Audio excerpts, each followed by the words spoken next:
All right, let's start with Stop-and-frisk here, if I can say that in English. Mayor Michael Bloomberg this afternoon issued a veto on the most ambitious new oversight here that was proposed in years that would oversee the NYPD. Now, his move, it set the stage for an override showdown with the lawmakers, City Council. As you may remember, they passed both measures just last month here with enough votes for an override.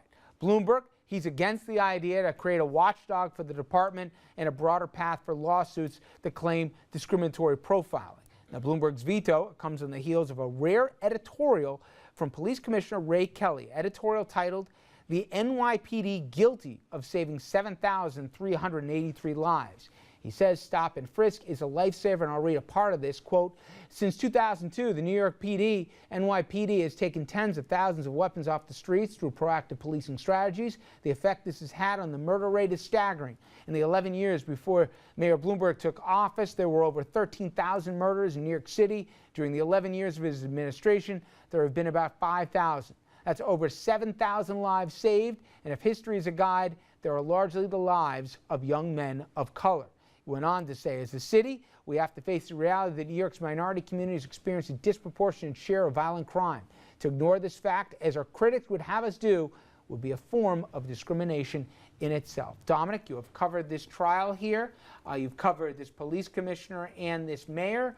Were you surprised by what the mayor had to do? And were you surprised at what some are saying is almost a defensive editorial that this commissioner wrote? Well, remember, Ray Kelly only has a few months left on the job if Christine Quinn is not elected mayor. Or so he doesn't become Homeland Security. So, right, well, he's auditioning for the next job, and right now he's losing that audition badly because of stop and frisk. There's a reason why he wrote this editorial in the Wall Street Journal. He wants President Obama to say, never mind stop and frisk, come on, Ray, be my Homeland Security director.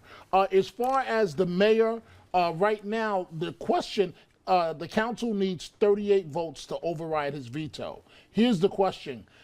He's throwing around his money right now. He has vowed that anybody that overrides his veto, he's going to primary you or put money into your opponent.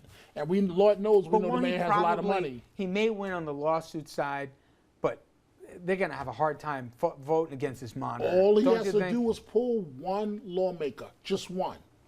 And that's not hard for a mayor to do with his bully pulpit. I wanted to point out, and Dominic and I were talking about this earlier, there was a lot of garbage in the Ray Kelly editorial.